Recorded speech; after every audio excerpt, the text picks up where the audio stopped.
नमस्कार दोस्तों, आप देख रहे हैं पीएनपी न्यूज। दोस्तों, हमारे यूट्यूब चैनल पे आप लोग का स्वागत है। संसद भवन में पप्पू यादव ने जिस तरह से दहाड़ा स्वास्थ्य व्यवस्था पर, खासकर बिहार के जो स्वास्थ्य व्यवस्था जिस तरह से चरम सीमा पे पहुंच चुका है, तमाम मुद्दे को उठाने का काम किया। खासकर स्वास्थ्य व्यवस्था पर ज्यादा फोकस के पप्पू यादव। सुनिए पप्पू यादव का बयान संसद टीवी पे। आदरणीय वरिष्ठ नेता गडकरी साहब ने लिखा भी है कि जीएसटी पर जो बीमा है उस पर यदि उसके सामान पर जिन चीज़ों पर यदि आप इतनी जीएसटी आयुर्वेदी पर 15% लगाएंगे, और हमारा देश जो है फार्मा के लिए जाना जाता है दुनिया में, वर्ल्ड में। लेकिन जब हम फार्मासिस्ट की बात करते हैं तो आप किसी भी दुकान पर देखिएगा सभापति महोदय की जेनेटिक दवाई और आयुर्वेद की दवाई नहीं के बराबर रहती है, और कोई डॉक्टर नहीं लिखता है।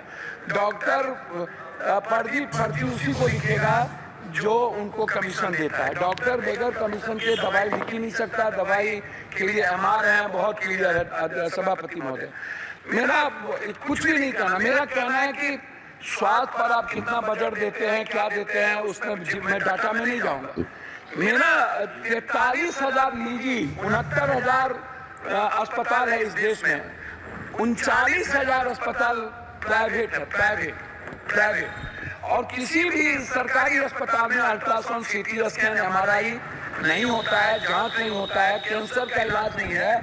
बिहार में किसी भी गांव में, शहरों में, डिस्ट्रिक्ट में नहीं के बराबर है। आप एम्स की बात करते हैं, मुझे आश्चर्य लगता है कि जब डॉक्टर ही जर्मनी और अन्य कंट्री की स्थिति देख लीजिए महोदय, जिस देश में हमारी दवाई तो नेपाल में नहीं ले रहा है।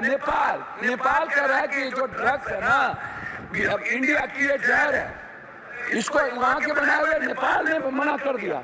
और जो दवाई वर्ल्ड में हमें नहीं, हम विश्व में बातों को, जो दवाई वर्ल्ड में नेगलेक्ट कर दिया, ये बोलने, अरे भैया हम बोलने दो, जो दवाई वर्ल्ड ने नेगलेक्ट। पप्पू भाई एक बात करूँ, आज पूरी दुनिया में अगर फार्मा में और फार्मास्यूटिकल में आप करीब 40% तक पहुंच गए, तो अगर इस तरह कहें कि हमारी दवाएं हैं, नहीं तरह से अपने देश की दवाओं का, मैं वही बात तो कह रहा हूँ। क्यों कह रहे हैं आप? यू फील प्राउड कि सभापति महोदय, कहीं जो क्वालिटी, सभापति महोदय, मैं वही, ठीक बात है, मैंने फार्मा की तो बात की, लेकिन मैंने कहा कि डॉक्टर नहीं लिखते।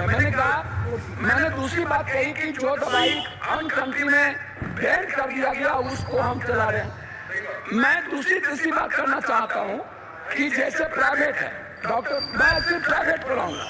प्राइवेट फीस कब कितना लेगा? 1 महीने में 3 बार बुलाता है पेशेंट को, मिडिल क्लास को। 1,000 रुपया से कम नहीं लेता, 500 से फिजिशियन कम नहीं लेता। ये कौन तय करेगा? Ultrasound, CT scan, MRI, x ray, जांच 38 से 4,000, 12,000 जांच में लग जाते हैं एक मिडिल क्लास को। 300 रुपया देने वाला किसी भी, आप उठा करके देखिए madam, medical council of India का जो रूल है सभापति महोदय, वो क्या कहता है? वो कहता है, बात को संक्षिप्त सर मैं अपनी बात, इसीलिए दिक्कत होता है कि वो क्या कहता है। डॉक्टर कहता है कि नहीं, जांच तुम मेरे यहाँ कराओ, जांच मैं जहाँ करो वहाँ कराओ, उसके बाद मैं मान्यता दूंगा। जो पैथोलॉजी अल्ट्रासाउंड प्राइवेट करता है, जो डॉक्टर नहीं है उसको खोल के, और जांच में गलत तरीके से जांच दे देता है, मैं जांच गलत देता है, पैथोलॉजी जांच गलत देता है, और डॉक्टर दवाई बेचने के लिए करते हैं।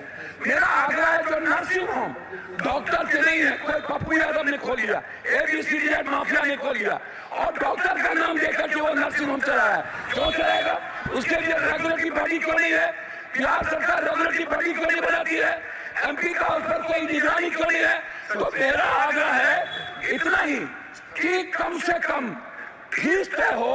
अल्ट्रासाउंड, सीटी स्कैन, एमआरआई, मुझे बहुत कुछ बोलना था, लेकिन आप कर रहे हैं। मैं अपने क्षेत्र में बोल के, मैं अपने क्षेत्र का बोल के, बिहार कोसी सीमांचल पूर्णिया जिले में, पूर्णिया जिले के लिए कोसी सीमांचल में मैं एक एम्स की बात, पूर्णिया जिले में कैंसर सीमांचल मुख्यालय पूर्णिया में बर्न अस्पताल, सीमांचल क्षेत्र जिला मुख्यालय पूर्णिया में कैंसर अस्पताल, कोसी जिला मुख्यालय सहरसा में आयुर्वेदिक मेडिकल कॉलेज, कोसी कमिश्नरी जिला मुख्यालय सहरसा में ट्रॉमा सेंटर।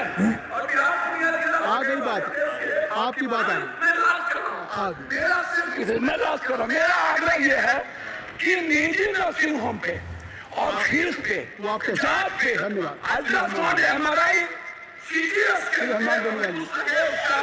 तो सुने पप्पू यादव किस तरह से स्पीकर साहब रोकते रहे और पप्पू यादव बोलते रहे। पप्पू यादव ने कहीं कोई गलत नहीं बोला।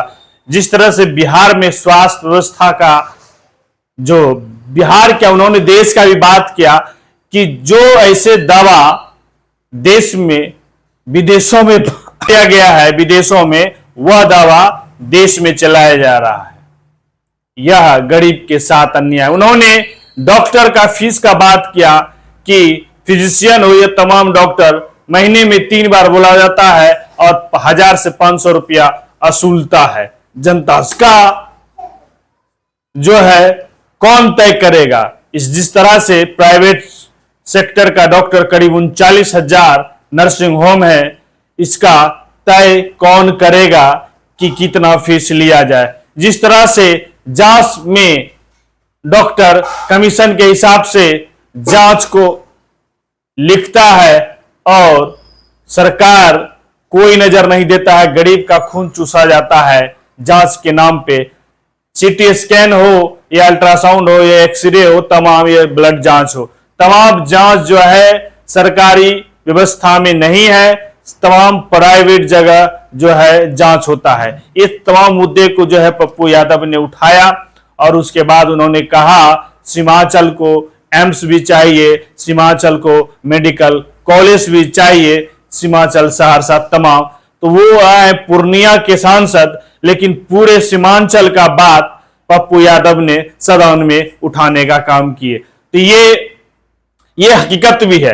आप लोग अपना प्रतिक्रिया दीजिए पप्पू यादव का बयान सुन के कि पप्पू यादव ने हकीकत बात उठाने का काम किया। पप्पू यादव जिस तरह से सदन में उठा रहे हैं, खासकर स्वास्थ्य व्यवस्था में, तो बजट पे उन्होंने बोला कि बजट में क्या मिला नहीं मिला। नितिन गडकरी ने जिस तरह से लेटर लिखा निर्मला सीतारमण जी को कि स्वास्थ्य बीमा पे या इंश्योरेंस पे जो टैक्स लगता है नहीं लगना चाहिए, और उन्होंने ड्रग्स दवाओं पे भी बात की कि कोई भी डॉक्टर जेनेटिक दवा या आयुर्वेदिक दवा नहीं लिखता है, वह डायरेक्ट ऐसा दवा लिखता है जिसपे कि गरीब परेशान हो जाए। ये तमाम बातें जो है पप्पू यादव उठाया स्वास्थ्य के लिए, और यहां जहां तक मेरे सुझाव से ये 110% सही है। आप लोग का क्या राय है? अपना राय जरूर दीजिएगा। पप्पू यादव का जो बयान है कितना यह सही है स्वास्थ्य व्यवस्था को लेकर, जिस तरह से प्राइवेट सेक्टर खून चूसने का काम कर रहा है, क्योंकि सरकारी व्यवस्था जीरो टॉलरेंस पे है, जीरो व्यवस्था है सरकार में, और तमाम जिला स्तर हो या प्रखंड स्तर पे व्यवस्थाएं जो स्वास्थ्य व्यवस्था में चरम सीमा पे है। तमाम मुद्दे उन्होंने उठाने का काम किया। आप अपना राय कमेंट बॉक्स में जरूर दीजिए। अगर नए जुड़े हैं तो सब्सक्राइब कर लीजिए, सबसे पहले चैनल को बेल आइकन जरूर टच कर लिए, लाइक करिए, अगर अच्छा लगे तो ज्यादा से ज्यादा शेयर करिए। मैं आपका भाई इंजीनियर दीपक कुमार, धन्यवाद, जय हिंद।